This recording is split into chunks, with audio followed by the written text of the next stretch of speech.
Hello दोस्तों, welcome to our channel.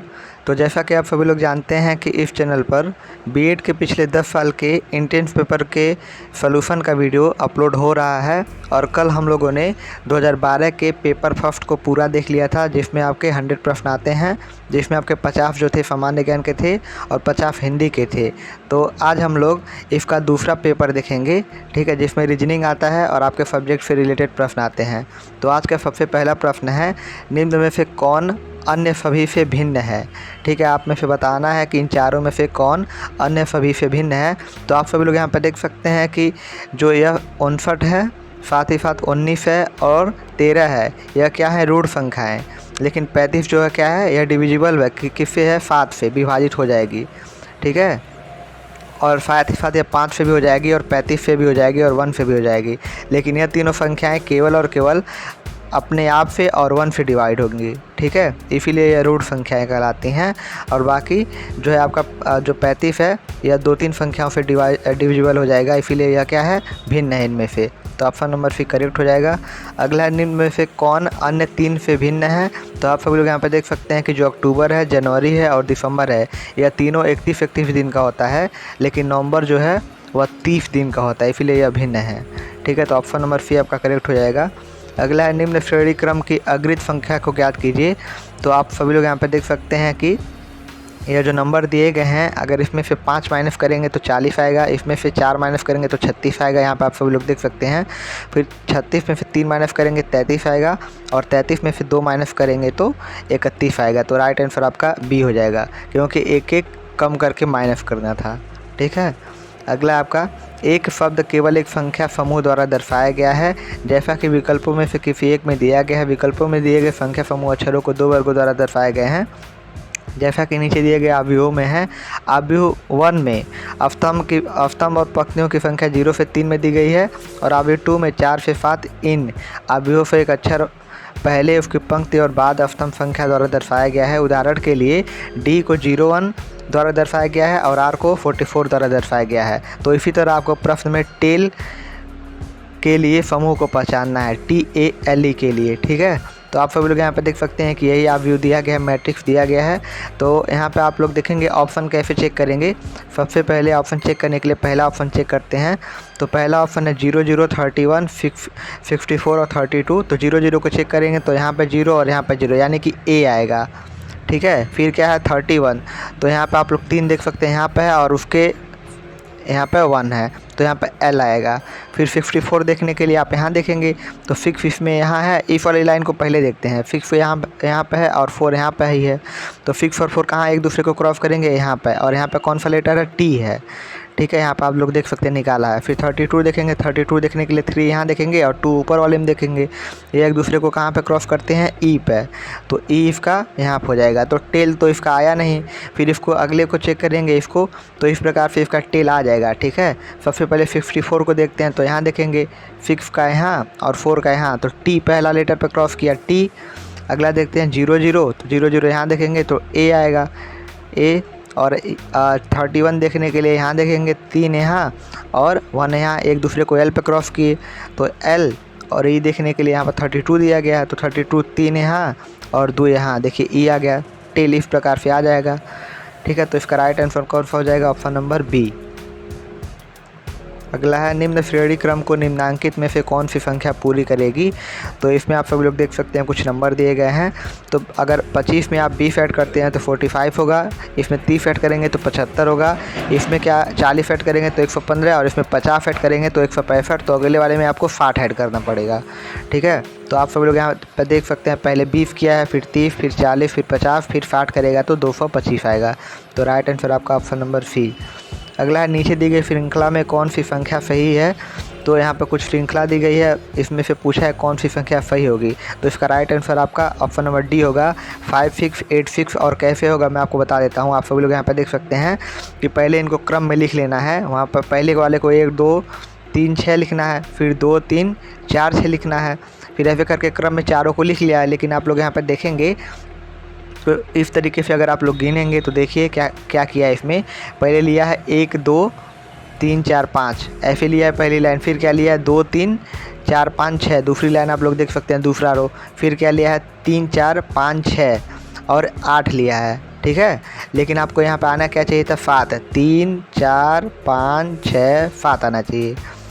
एक second, यह बैक हो गया है, फिर से हम लोग इसको स्टार्ट करते हैं। तो आप सब लोग यहाँ पे देख सकते हैं कि चारों को क्रम में लिख लिया है। और पहला है 1 2 3 4 5, दूसरा है 2 3 4 5 6, तीसरा है 3 4 5 6। यहाँ पे क्या आना चाहिए 7 आना चाहिए। बाकी चौथे वाले में तो 6 6 सब में कॉमन है, तो यहाँ पे 7 आना चाहिए। लेकिन इसमें दिया क्या है 8 दिया है चौथे वाले में, तो इसमें 8 दिया है, इसीलिए क्या हो जाएगा भिन्न हो जाएगा, ठीक है। 8 वाला भिन्न हो जाएगा। इस प्रकार से आपका राइट आंसर हो जाएगा। निम्न श्रृंखला में रिक्त स्थान भरें। तो एफ वी वाई बी के बाद क्या आएगा, तो आप सभी लोग यहाँ पे देख सकते हैं एफ पे 3 प्लस करेंगे तो वी आएगा, वी में 3 प्लस करेंगे तो वाई। इस प्रकार से बी में वाई में 3 प्लस करेंगे बी, और बी में 3 प्लस करेंगे तो एफ आएगा, ई आएगा, ठीक है। तो इस तरीके से आपका राइट आंसर हो जाएगा आपका ऑप्शन नंबर सी। आगे देखते हैं, लुप्त संख्या ज्ञात करें। तो लुप्त संख्या ज्ञात करने के लिए यहाँ पे आपको दिया गया है। तो यहाँ पे आप सभी लोग देख सकते हैं कि यह तो पता नहीं कैसे लगाया है, मैं आपको बताता हूँ। तो यहाँ पे देखिए 40 है, फिर 50 है, फिर 60 है, 20 है, 30 है, 40 है, 10 का अंतर है। लेकिन 60 और 80 में 20 का है, इसीलिए जो इसके पीछे वाला आएगा उसमें भी 20 का अंतर होना चाहिए। तो 40 आपका राइट आंसर हो जाएगा। अगला है प्रश्न चिन्हों के स्थान पर सही विकल्प चुनें। तो यहाँ पे आप सभी लोग देख सकते हैं कि ये आपको दिया गया है। तो ए से सी पे अगर जाएंगे और सी से ई पे और ई से जी पे, तो यहाँ पे 2 2 प्लस करना है, ठीक है। तो जी से अगले लेटर पर जाएंगे तो पहला लेटर क्या आएगा आई आएगा। और इसके बाद ओ को देखेंगे, दूसरे वाले को देखेंगे, पहला लेटर हम लोगों ने देख लिया। तो ओ से क्यू पे जाएंगे, क्यू से एफ पे यू पे, तो कितना प्लस किया 2 2 प्लस। तो यू से फिर 2 प्लस करेंगे तो कितना आएगा डब्लू आएगा। इस प्रकार से इन तीनों को 2 2 प्लस करके निकालेंगे तो राइट आंसर आपका आ जाएगा आई डब्लू और एक्स, ऑप्शन नंबर सी। अगला देखते हैं, निम्नलिखित में से प्रश्न चिन्ह के स्थान पर क्या आएगा। तो यहाँ पर आप लोग देख सकते हैं सबका क्या है स्क्वायर है। 1 का स्क्वायर है 1, 2 का स्क्वायर है 4, फिर 3 का 9, 5 का 25, 6 का 36, तो 7 का क्या हो जाएगा 49 हो जाएगा। तो right answer option number B. अगला है नीचे दिए गए अंकों का अगला अंक क्या होगा। तो पहला 121 है, यह किसका स्क्वायर है 11 का है, फिर यह किसका है 15 का है, फिर यह किसका है 19 का है। यानी कि 11 का पहला है, फिर 15 का है, फिर 19 का है। तो इसमें कितना अंतर है 11 और 4 15, 15 और 4 19, तो अगला भी 4 का रहेगा। तो 19 4 23, तो 23 का स्क्वायर कितना होता है 23 का स्क्वायर होता है 529, ठीक है। तो इस तरीके से आपका right answer option number D. अब अगला है निम्नलिखित प्रश्नों में जो अन्य तीनों से भिन्न हो उसे चुनें। तो क्या है इसमें बोकारो है, जमशेदपुर है, भिलाई है और आगरा है। तो यह जो तीनों है बोकारो, भिलाई और जमशेदपुर, यह तीनों अपने उद्योग के लिए प्रसिद्ध हैं, जबकि आगरा जो है वह अपने ताजमहल के लिए प्रसिद्ध है, ठीक है। तो इसलिए right answer option number D हो जाएगा। फिर अगला है जनवरी, फरवरी, जुलाई और दिसंबर। फिर से वही इसी में आ गया कि जनवरी और जुलाई और दिसंबर जो हैं वो 31 महीने के हैं, लेकिन फरवरी कितने महीने का है 28 महीने या फिर 29 महीने का होता है। तो ये आपका राइट आंसर हो जाएगा, आपको भिन्न वाला छांटना था। फिर अगला है बाइबल, गीता, कुरान और पंचशील। तो इसमें आप सभी लोग देख सकते हैं कि जो बाइबल है, गीता है और कुरान है, यह क्या है बाइबल, गीता और कुरान क्या है। बाइबल जो होता है ईसाई धर्म का होता है संबंधित ग्रंथ, और क्या होता है गीता जो होता है हिंदू धर्म का होता है, कुरान क्या होता है मुस्लिम धर्म का, इस्लाम धर्म का। लेकिन पंचशील क्या है, पंचशील जो है वह भारत और चीन समझौते का एक झंडा होता है, ठीक है। तो इसलिए राइट आंसर हो जाएगा, ये अलग है, बाकी तीनों धर्म के थे। अगला है अगर वर्णमाला के क्रम को उलट दिया जाए तो बाएं से 14वां अक्षर क्या होगा।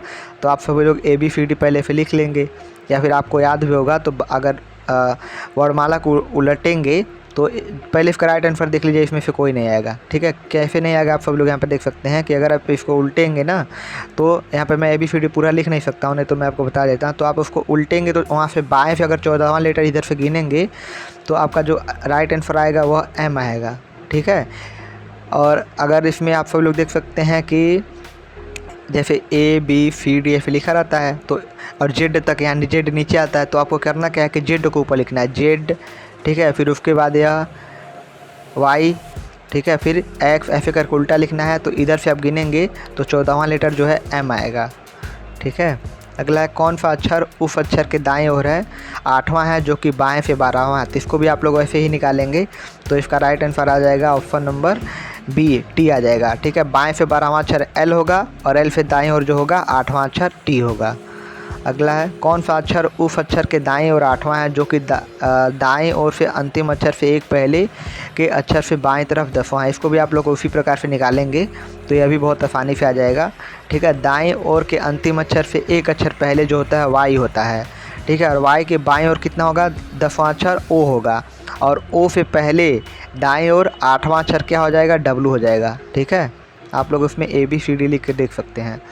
अगला है रनर को समर कोड दिया जाता है, तो विंटर को कौन सा कोड दिया जाएगा। तो रनर को समर कोड कैसे दिया गया है, तो देखिए आर में अगर एक ऐड करेंगे तो एफ आएगा, यू को वैसे ही रहने देंगे, एन में से एक माइनस करना है और फिर से एन में से एक माइनस करना है, ई को भी वैसे ही रहने देंगे और आर को भी वैसे ही रहने देंगे। तो सेम इसमें भी करना है। सबसे पहले वाले को 1 ऐड करेंगे, ठीक है, दूसरे वाले को कुछ नहीं करेंगे, छोड़ देंगे, तीसरे वाले में से 1 माइनस, चौथे वाले में से भी 1 माइनस और इसको इन दोनों को छोड़ देंगे। ठीक है, क्योंकि इसमें भी इन दोनों को छोड़ा है और इसमें भी इन दोनों को छोड़ा है, यानी कि जो यू है, ई है और आर को सेम रखेंगे और बाकी इसमें 1 प्लस और इन दोनों में 1 माइनस। तो यहाँ से आपका आ जाएगा क्या, यह वाला आपका राइट आंसर आ जाएगा ऑप्शन नंबर ए। यदि निम्नलिखित संख्याओं को बढ़ते क्रम में लगाया जाए तो दूसरी संख्या का अंतिम अंक क्या होगा। तो इसको अगर बढ़ते क्रम में लगाएंगे तो यह आएगा, पहले सबसे छोटा 287, फिर ऐसे करके 394 ऐसे लगाएंगे बढ़ते क्रम में। तो बढ़ते क्रम में दूसरा कौन सा अक्षर है, यह आया है। तो पूछा है कि दूसरा संख्या का अंतिम अंक क्या होगा। तो दूसरा अंक क्या है, दूसरा क्या है 394, इसका अंतिम अंक क्या आएगा, 4 आएगा। तो राइट आंसर 4। अगला है एक संख्या अपने 20% से 20 अधिक है तो संख्या क्या होगी। तो इसको आप लोग ऐसे निकालेंगे कि माना संख्या x है तो अपने 20% से भी 20 अधिक है, यानी कि x माइनस 20 के इक्वल होगा, क्योंकि 20 तो अधिक है। यह किसके इक्वल होगा, x इंटू 20/100, यानी कि 20% से भी 20 अधिक है। तो यह लिखेंगे और फिर इसको डिवाइड करेंगे 20/100, तो x/5 बराबर x माइनस 20 आएगा। फिर यहाँ से x की वैल्यू निकालेंगे, 5x माइनस 100 आएगा और x माइनस 5 बराबर माइनस 100, तो माइनस 4x बराबर माइनस 100 और यहाँ से x की वैल्यू जो आएगी वह 25 आएगी। तो राइट आंसर आपका हो जाएगा 25। ठीक है, एक कुट भाषा में फिंगर को यह लिखा जाता है तो उसी भाषा में इसको क्या लिखा जाएगा। तो फिंगर के लिए यह अगर लिखा जाता है तो आप लोग यहाँ पर देख सकते हैं बाकी सब सेम है। आई की जगह पे आई है, ठीक है, ई की जगह पे ई है, और क्या है इसमें, तो और क्या है इसमें आप सब लोग देख सकते हैं कि एफ की जगह पे जी की जगह पे क्या है आपका बस फ़ी है, यह अलग दिया गया है, जी की जगह पे फ़ी दिया गया है। ठीक है, तो क्योंकि आपको इसका निकालना है ना, इसका जिंगर का निकालना है, तो इंगर का तो पहले वाले में ही दिया गया, फिंगर में ही इंगर का दिया गया, INGER ये तो दिया गया है, बस एफ का निकालना है क्योंकि तभी फिंगर होगा। तो इंगर का दिया गया तो इंगर से आप लोग यहाँ से कॉपी कर लेंगे, फिंगर में से कितना आएगा, इतना आएगा IBCDE, और एफ को निकालने के लिए आप क्या करेंगे, डिफरेंट वाला देख लेंगे। तो एफ के लिए क्या आएगा, यहाँ पर जी के लिए क्या आएगा, फ़ी आएगा, तो यह जी वाला यहाँ पर फ़ी निकाल फिर जिंगर का निकालेंगे क्योंकि आपको जी का ही निकालना था इसमें। इंगर का तो फिंगर से कॉपी कर लेंगे, फिर किसका निकालना है, जी का, तो जी की जगह पे यहाँ पे देखेंगे क्या आता है, फ़ी आएगा इसमें। तो इस तरीके से जी की जगह पे फ़ी लिख देंगे और बाकी इंगर का या कॉपी कर लेंगे, तो आपका राइट आंसर हो जाएगा। अगला है निम्न श्रृंखला में यह दिया गया है, x और y स्थान पर क्रमशः क्या संख्या होगी। तो यहाँ पर आप लोग देख सकते हैं कि सबसे पहले 5 में 2 का गुणा 10, 5 में 3 का गुणा 15 और 5 में 4 का गुणा 20, 5 में तब 5 का गुणा किया जाएगा तो 25 आएगा। इस प्रकार से ऊपर वाला देखते हैं, 7 त्रिक 21, 7 चौक 28 और 7 पछे 35। ठीक है, इस प्रकार से हो जाएगा। तो यहाँ पर 35 आएगा और 25 आएगा। तो राइट आंसर आपका ऑप्शन नंबर कौन सा होगा, 35 और 25, यह हो जाएगा सी। आगे देखते हैं, अगला आपका यह दिया गया है, इसमें से पूछा है कि बीच में क्या आएगा। तो यहाँ पर लोग देख सकते हैं कि यह 2 का स्क्वायर 4 है, 4 का 16 है, फिर से वही वाला प्रश्न 6 का 36 है, 10 का 100 हो गया, 12 का 44, तो इसमें 8 आएगा, 6 के बाद 8 आएगा, 2 2 का अंतर है, 2 4 6 8 ऐसे करके, तो 8 का 64 आएगा। एक चिड़ियाघर में खरगोश और कबूतर हैं, यदि सिरों को गिना जाए तो 200 हैं, यदि टांगों को गिना जाए तो 580 है, तो कबूतरों की संख्या क्या होगी। तो मान लेते हैं कि कबूतरों की संख्या x है और खरगोशों की संख्या y है। तो यहाँ पे क्या आ जाएगा, दोनों की संख्या x प्लस y आ जाएगी, और दोनों की संख्या कितनी है, x प्लस y बराबर 200। ठीक है, और अगर वहाँ से गिना जाता है क्या है, सिरों से गिना जाएगा तो 200 और टांगों से गिना जाएगा तो 580 हो जाएगा। तो यहाँ से आपका क्या इक्वेशन आ जाएगा 2x + 2y, दोनों का निकाले हैं ना तो 400 हो जाएगा, क्योंकि दोनों का निकालने 2 पैर हैं, उसमें दोनों पैर का गिने हैं तो 2 पैर से सिर का गिने हैं तो 2x + 2y दोनों का दुगना हो जाएगा, 400 आ जाएगा। लेकिन जब आप पैर से गिनेंगे तो एक का 2 आएगा और एक का कितना आएगा 4 आएगा, ठीक है। क्योंकि आप लोग यहाँ पर देख सकते हैं कि क्या लिया है, खरगोश और कबूतर लिया है ना, तो कबूतर का 2 हो जाएगा 2 पैर और उसका खरगोश का 4 हो जाएगा, तो 2x और 4y। तो यहाँ से आपका 580 के इक्वल आ जाएगा। दोनों इक्वेशन को सॉल्व करेंगे, या तो आप घटा दीजिए या तो आप जोड़ दीजिए, दोनों को सॉल्व करेंगे तो y की वैल्यू 90 आएगी और y का वैल्यू किसी में रख दीजिए, चाहे इसमें रखिए चाहे इसमें रखिए, तो x की वैल्यू आ जाएगी 110, ठीक है। तो कबूतरों की संख्या 110 आ जाएगी। अगला है टंकड़ टाइपराइटर से संबंधित है, तो लेखक किससे संबंधित होगा। तो जो टंकड़ है टाइपराइटर नामक यंत्र से टाइप करता है, तो लेखक क्या करता है, लेखक जो है वह लेखनी वाले से लिखता है, ठीक है, लेखनी वाले यंत्र से लिखता है। यहाँ पे आप देख लीजिए लेखनी वाले यंत्र से कार्य करता है। रंग अगर चित्रकार से संबंधित है तो काफ्ट किससे संबंधित है, तो जिस प्रकार चित्रकार चित्र बनाने के लिए रंग का उपयोग करता है, उसी प्रकार बढ़ई जो है काफ्ट वस्तु को बनाने के लिए काफ्ट का प्रयोग करता है, तो यहाँ पे बढ़ई आ जाएगा। अगला है जिस प्रकार जर्नलिस्ट का संबंध होता है समाचारों से, उसी प्रकार फिटालिस्ट का संबंध किससे होता है, तो फिर जो फिटालिस्ट होते हैं उनका संबंध जो होता है डाक टिकटों से होता है, क्योंकि वही डाक टिकट कलेक्ट करते हैं। औषधि का संबंध रोगों से उसी प्रकार है जैसे शिक्षा का संबंध किससे है, तो राइट आंसर हो जाएगा आपका ऑप्शन नंबर सी। जिस प्रकार औषधि का संबंध क्या है, रोगों का संबंध औषधि से है, उसी प्रकार शिक्षा का संबंध किससे होगा, छात्र से होगा, ठीक है। किसी प्रेरणा अवयव के सफल होने के लिए कक्षा में 4 आवश्यक दशाओं में से एक दशा का होना अवश्यंभावी है। तो पहला क्या है, शिक्षक के सहयोगी होना चाहिए, यही राइट हो जाएगा। क्योंकि आप लोग यहाँ पर देख सकते हैं, आप लोगों ने पढ़ा होगा, किसी प्रेरणा अवयव के सफल होने के लिए कक्षा में 4 आवश्यक दशाओं में से एक दशा जो होती है वह शिक्षक का सहयोगी होना ही होता है। तो right answer option number A.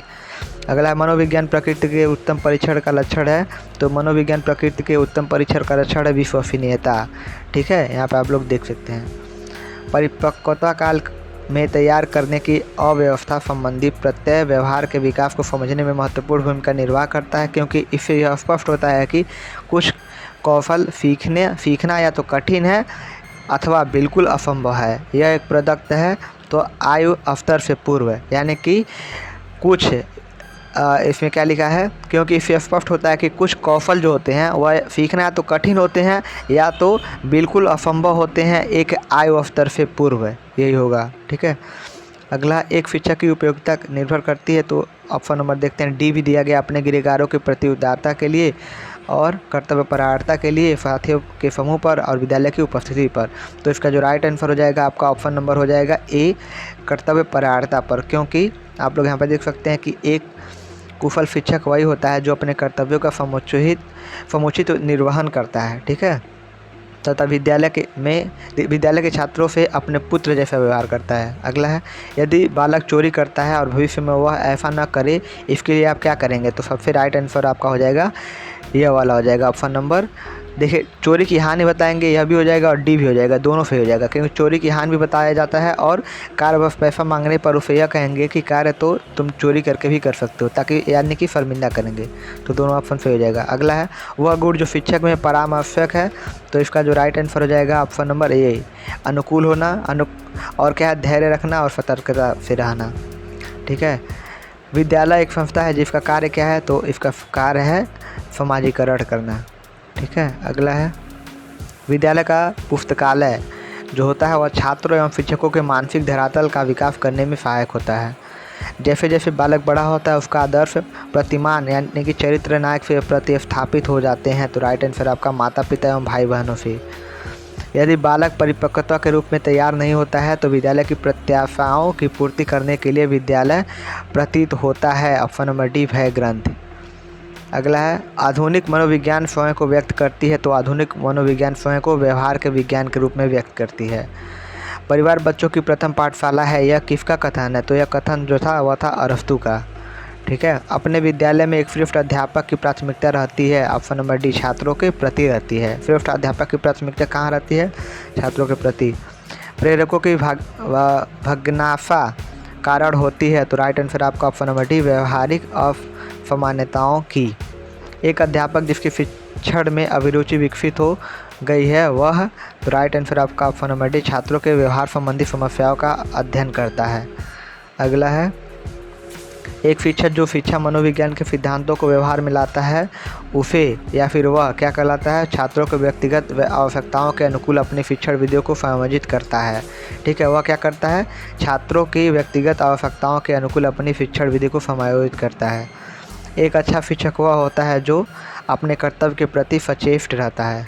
अगला है, निम्नलिखित में से कौन सी एक दृश्य श्रव्य सामग्री है? तो जो दूरदर्शन है वह क्या है? दृश्य श्रव्य सामग्री है। सूचनाओं एवं ज्ञान की प्राप्ति है। सूचनाओं एवं ज्ञान की प्राप्ति क्या होती है? सीखने की योग्यता।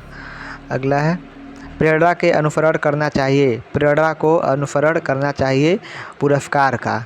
ठीक है। अगला है, एक प्रेरित शिक्षक में गुण होते हैं, तो एक प्रेरित शिक्षक में गुण होते हैं लक्ष्य निर्देशित व्यवहार। अगला है, प्रायः भाई बहन माता पिता एवं शिक्षक अपने बालकों के लिए क्या होते हैं? तो वह प्रेरणा के स्रोत होते हैं। ठीक है।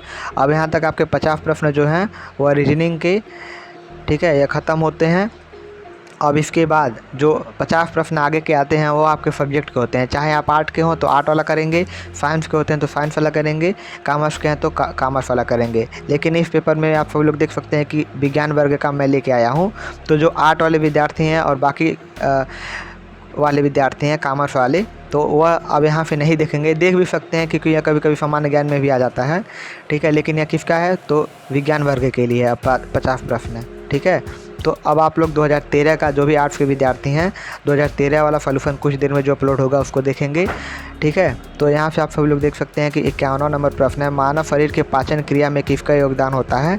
तो मानव शरीर के पाचन क्रिया में जो है वह टाइलिन का भी, माल्टेज का भी और इमाइलेज के तीनों का जो होता है योगदान होता है। ठीक है। अगला प्रश्न है, मानव शरीर की सबसे बड़ी ग्रंथि कौन सी है? तो मानव शरीर की सबसे बड़ी जो ग्रंथि है वह होती है यकृत। विराम का जड़त्व या गति का जड़त्व का उल्लेख न्यूटन के किस नियम में किया गया है? तो विराम का जड़त्व जो है और गति का जड़त्व जो है वह न्यूटन के प्रथम नियम में ही किया गया है। ठीक है।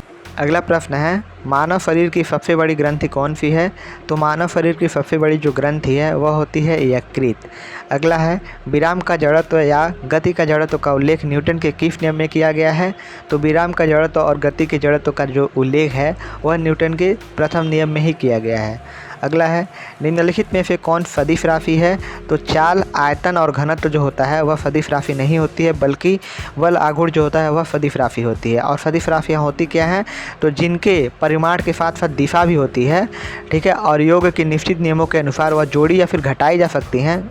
ठीक है, घटाई जा सकती हैं, उन्हें सदिश राशि कहा जाता है। जैसे बल, आघूर्ण हो गया, चुंबकीय क्षेत्र, प्रेरण हो गया, वेग व विस्थापन हो गया।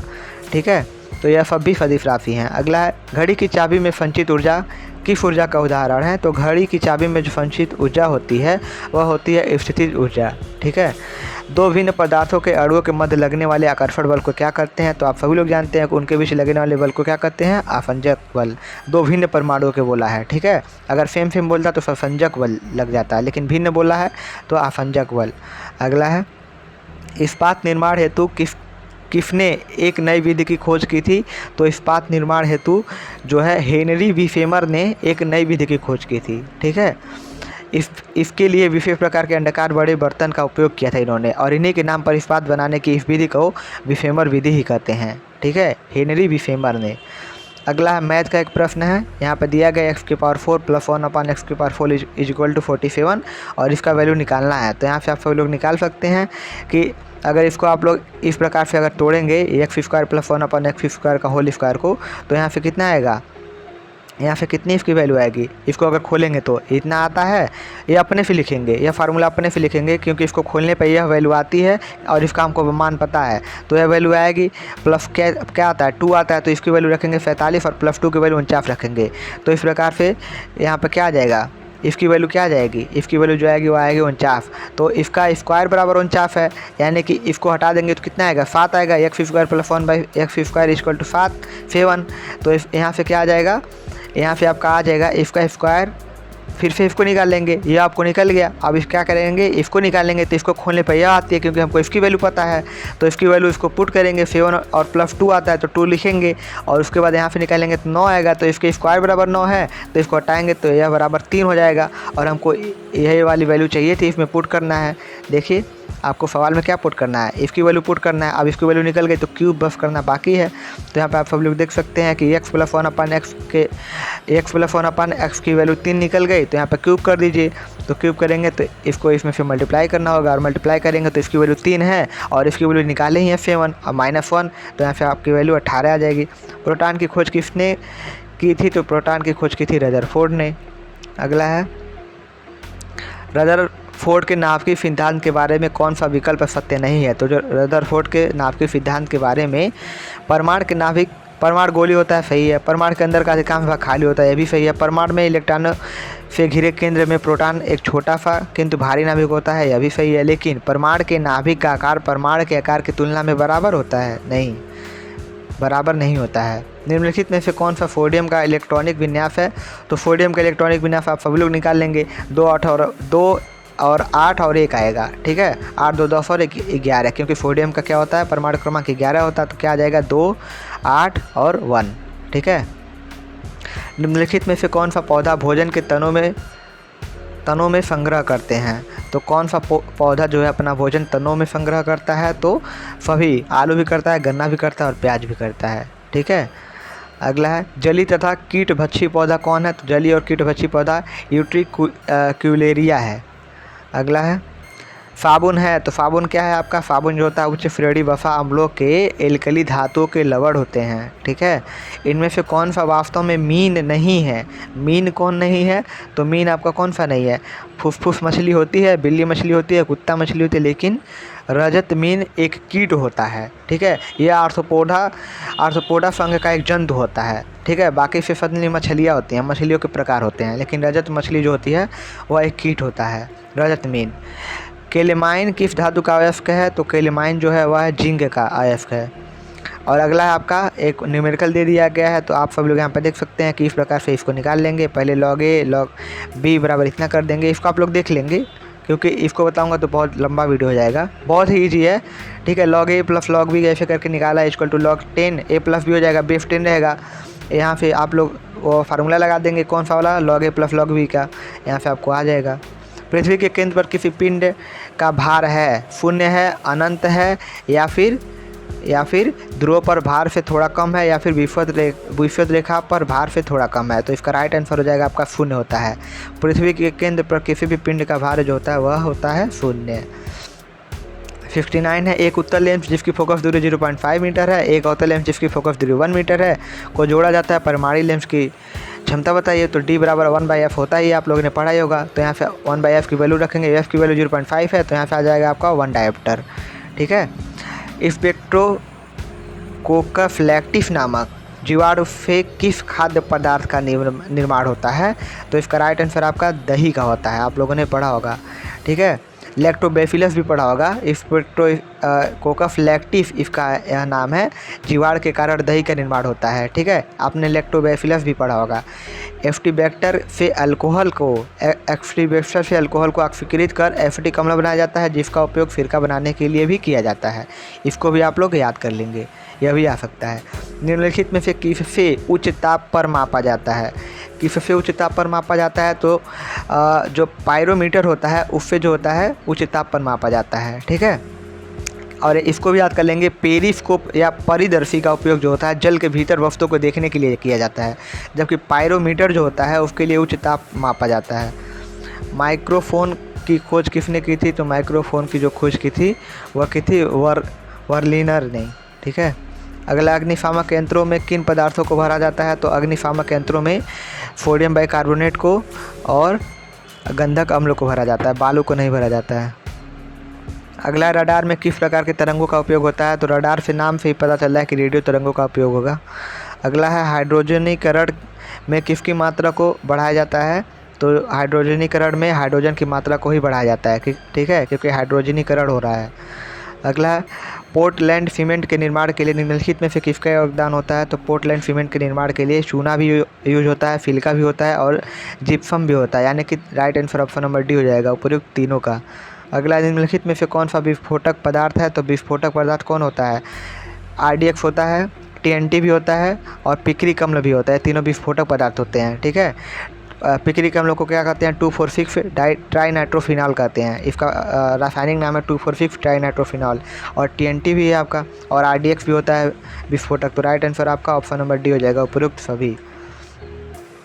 अगला है, हाइड्रोजन का कौन सा समस्थानिक भारी जल है? तो भारी जल कौन सा होता है? ये वाला होता है 2H1, ठीक है, D2 वाला। अगला है, यहाँ पर आप लोग देख सकते हैं 2H1 को ड्यूटेरियम कहते हैं, भारी जल, जिसका फार्मूला D2 होता है, बनता है, ठीक है। अगला, और इसको क्या कहते हैं? प्रोटियम कहते हैं, और इसको क्या कहते हैं? ट्राइटियम कहते हैं, 3 वाले को, और एक वाले को प्रोटियम। किससे लाल रक्त कणिकाओं की कब्रगाह भी कहा जाता है? तो लाल रक्त कणिकाओं की कब्रगाह होता है प्लीहा। अगला है, यदि किसी वस्तु का समय को परिवर्तित रखने पर उसका द्रव्यमान दोगुना कर दिया जाए तो उसकी गतिज ऊर्जा में क्या फ़र्क पड़ेगा? तो यहाँ से P बराबर mv से आप लोग निकाल लेंगे, तो ऑप्शन नंबर सी आपका आएगा, आधी रह जाएगी, ठीक है। पृथ्वी के चुंबकीय क्षेत्र का ऊर्ध्वाधर घटक शून्य होता है, कहाँ पर? चुंबकीय निरक्ष पर शून्य होता है।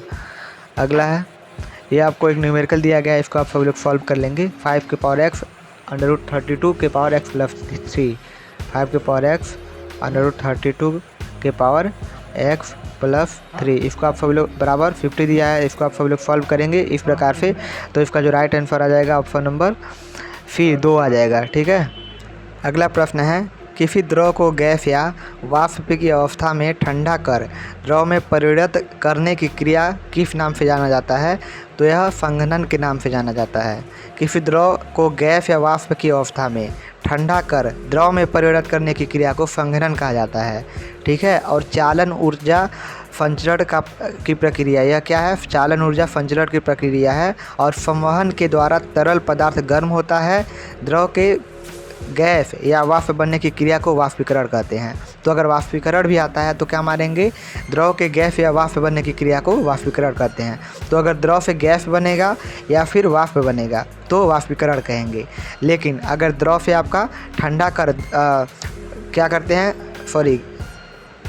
द्रव को गैस या वाष्प की अवस्था में ठंडा कर द्रव में परिणत करते हैं, तब तो क्या कहलाता है? संघनन कहलाता है, ठीक है। अगला है, निम्नलिखित में से कौन मूल रंग है? तो मूल रंग आपका कौन सा है? तो लाल, हरा, नीला सभी मूल रंग होते हैं, तो उपयुक्त सभी। अगला है, यदि 2m - 1/2m = 2, तो जहाँ पे m ≠ 0 रहेगा तो इसकी वैल्यू निकालनी है। सेम उसी प्रकार से निकालेंगे जो पिछला प्रश्न निकाले हैं। पहले इसकी वैल्यू 2 दी गई है, तो यहाँ से 2 को कॉमन लेंगे, तो यहाँ से कॉमन लेंगे तो यहाँ पे इसमें डिवाइड होगा, तो यहाँ पे 4 हो जाएगा, = 2 हो जाएगा। फिर यहाँ से क्या करेंगे? यहाँ से इसकी वैल्यू निकालेंगे तो 1 आ जाएगा। 2 को इधर डिवाइड करेंगे, उसके बाद क्या करेंगे? दोनों तरफ स्क्वायर कर देंगे। दोनों तरफ स्क्वायर करने के बाद इसको खोलेंगे, एक्सपेंड करेंगे तो इतना आएगा, और इसको जब सॉल्व करेंगे तो इतना आएगा। फिर इसको और फर्दर सॉल्व करेंगे तो आपका इतना आ जाएगा। ऑप्शन नंबर बी आपका राइट हो जाएगा, ठीक है। एक पुरुष तथा एक स्त्री एक साक्षात्कार में 2 समान पदों पर नियुक्त हेतु सम्मिलित होते हैं। पुरुष के नियुक्त होने की प्रायिकता इतना है, प्रोबेबिलिटी का प्रश्न है, तथा स्त्री के नियुक्त होने की प्रोबेबिलिटी जो है इतना है, प्रायिकता इतनी है।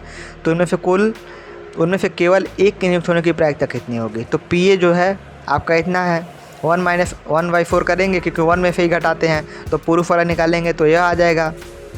स्त्री का निकालेंगे तो 1 - 1/3 करेंगे क्योंकि स्त्री का 1/3 दिया गया है, तो आपका इतना आ जाएगा। तो अभिष्ट क्या हो जाएगा? प्रायिकता 1/3 आ जाएगा, ठीक है। सॉरी, अभी तो 1/3 नहीं आएगा क्योंकि ये पुरुष का निकाले हैं या किसका निकाले हैं? स्त्री का निकाले हैं। फिर इसको आगे और सॉल्व करेंगे, ठीक है, आगे और सॉल्व करेंगे।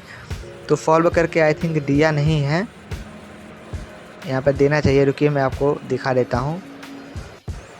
आप सभी लोग यहाँ पर देख सकते हैं कि PA निकाल लिया है, PB निकाल लिया है, ठीक है। अब आगे देखेंगे तो PA और PB प्लस क्या करेगा? PA plus PA into PB बार और PA बार इंटू PB करते हैं, ठीक है। तो इसका जो राइट आंसर आ जाएगा आपका 5/12 आएगा, क्योंकि ये आपका फार्मूला होता है, ठीक है। किसी एक का अगर निकालना रहता है तो क्या करते हैं? इस प्रकार से फार्मूला यूज करते हैं, PA इंटू PB बार और PA बार इंटू PB, ठीक है। जब एक का नियुक्त होने का प्रोबेबिलिटी निकालना रहता है, सबसे पहले करते क्या है कि पहले एक का जो दिया रहता है उसका पी बार ए निकालते हैं, फिर पी बार बी निकालते हैं, फिर उसके बाद इस फार्मूले में पुट करते हैं और आपका राइट आंसर हो जाएगा।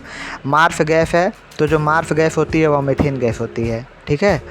अगला है आपका जल लगना एक प्रक्रिया है, तो जंग लगना कौन सी प्रक्रिया होती है, तो जंग लगना जो होती है ऑक्सीकरण प्रक्रिया होती है। अगला प्रश्न है साइक्लोट्रॉन द्वारा कौन सा वेग उत्पन्न नहीं किया जाता है, तो इसका right answer option number C हो जाएगा गामा, क्योंकि साइक्लोट्रॉन द्वारा जो होता है प्रोटॉन, न्यूट्रॉन और अल्फा कणों से उच्च वेग उत्पन्न किया जाता है, जबकि गामा से नहीं किया जाता है, ठीक है। कौन बायोगैस में नहीं पाई जाती है, तो बायोगैस में हाइड्रोजन पाया जाता है, मीथेन पाया जाता है, कार्बन डाइऑक्साइड पाया जाता है, लेकिन ब्रोमीन जो है नहीं पाया जाता है।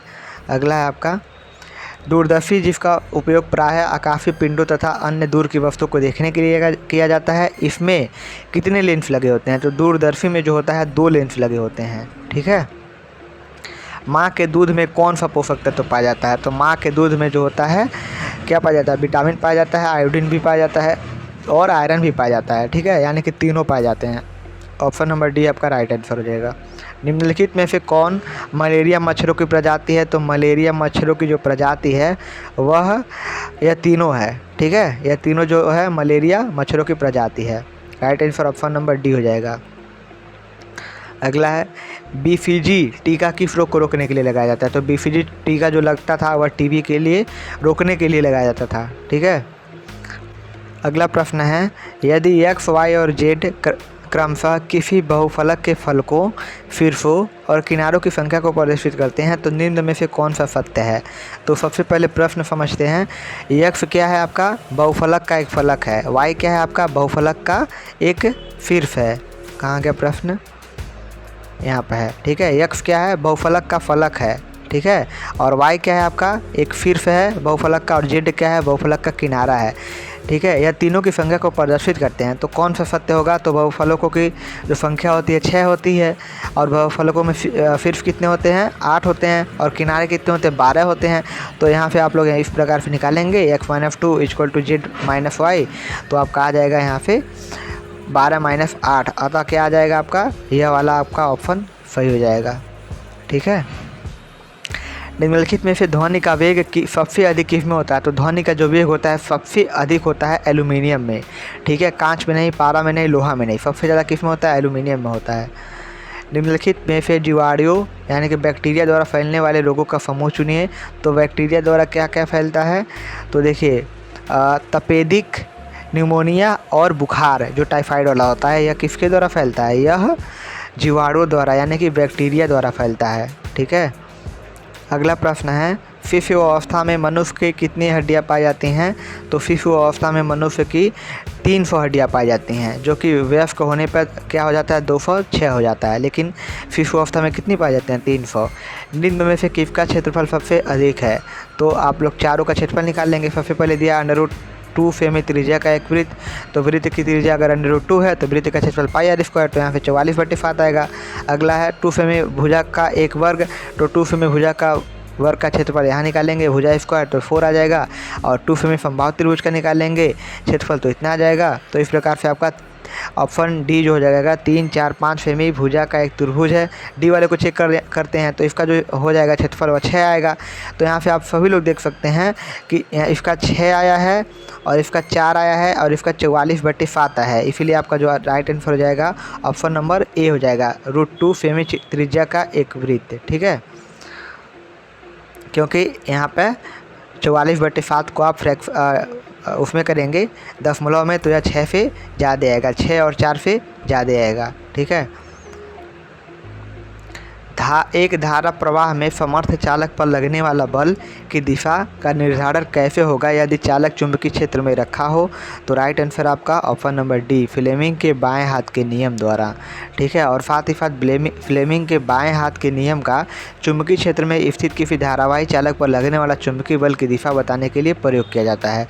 तो यहाँ पर आप लोग बाएँ हाथ का देख लीजिए, और यहाँ पर पूछा किसका है, यहाँ पर पूछा है फ्लेमिंग के बाएं हाथ का नियम। ठीक है, तो इस प्रकार से आपका राइट आंसर हो जाएगा ऑप्शन नंबर डी। आप लोग एक बार फ्लेमिंग के दाएं हाथ का भी नियम देख लेंगे, हो सकता है कि इस बार के एग्जाम में वो आ जाए।